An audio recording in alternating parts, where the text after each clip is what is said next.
안녕하세요, 라이언 책방입니다. 오늘은 대한민국 유토피아로 가고 있을까? 라는 주제로 한번 영상 준비해보고자 합니다.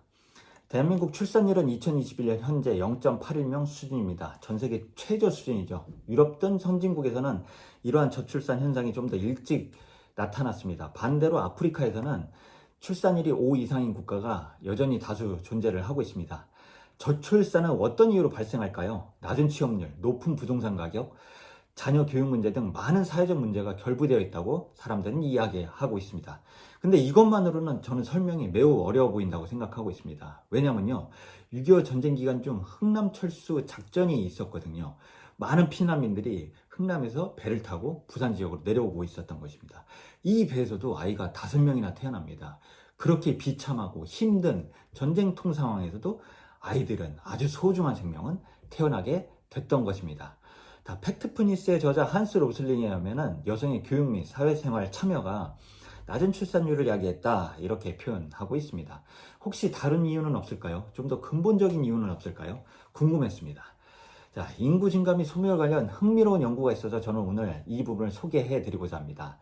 카루는 실험실에서 생쥐 개체수와 행동 양식을 관찰했습니다. 이 실험은 생쥐에게 충분한 영양분과 장소를 제공하기 때문에 유토피아 실험이라고 부르기도 합니다. 결과는 놀랍도록 현재 대한민국 상황과 유사해 보입니다.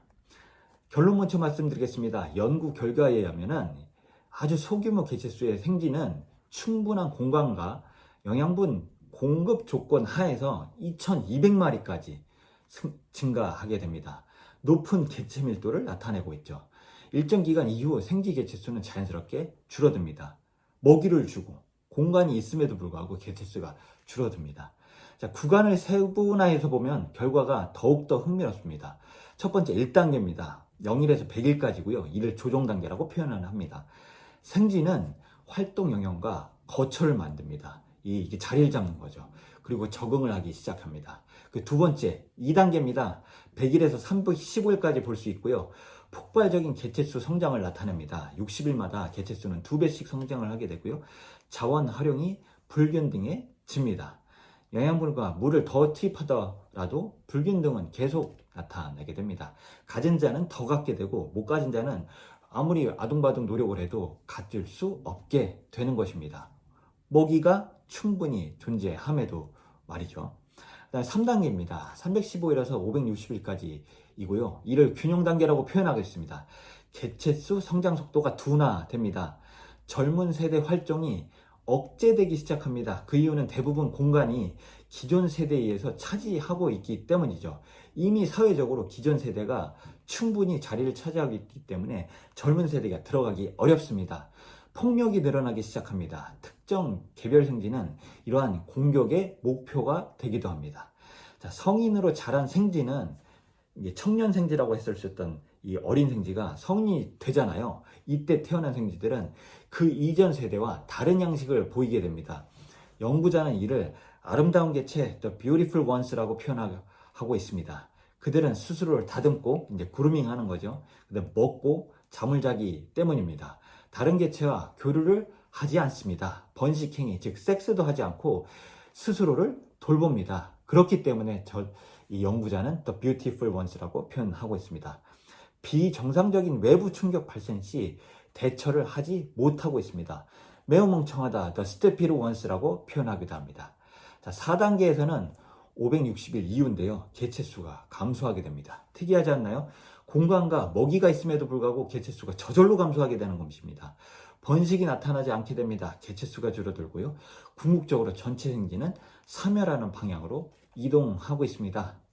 자, 멸망이라는 결론을 보면은 끔찍한 연구 결과이기도 합니다. 밀도가 매우 높은 개체수에서는 폭력 등 사회 문제가 나타나고 개인은 외부와 교류를 단절하게 됩니다.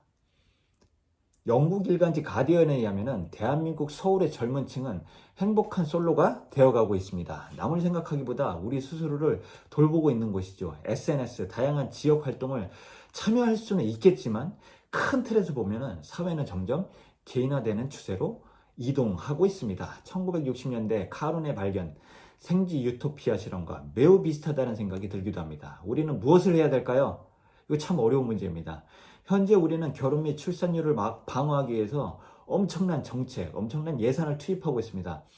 다른 한편으로 보면은 과도한 밀도는 경쟁을 만들고 이러한 경쟁이 다시 사회 구성원의 개인화를 가속화시키고 있습니다.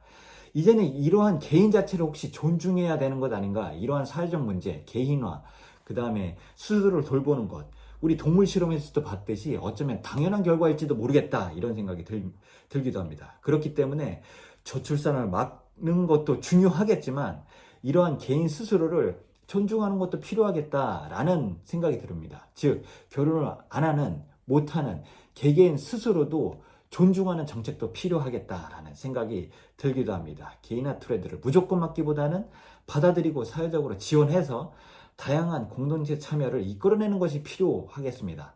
물론 폭력, 불평등과 같은 사회 부조리가 나타나는지 지속적으로 모니터링하고 이를 방어하는 것도 필요하겠죠. 자, 우리는 현재 2020년 대한민국은 유토피아로 가고 있을까요?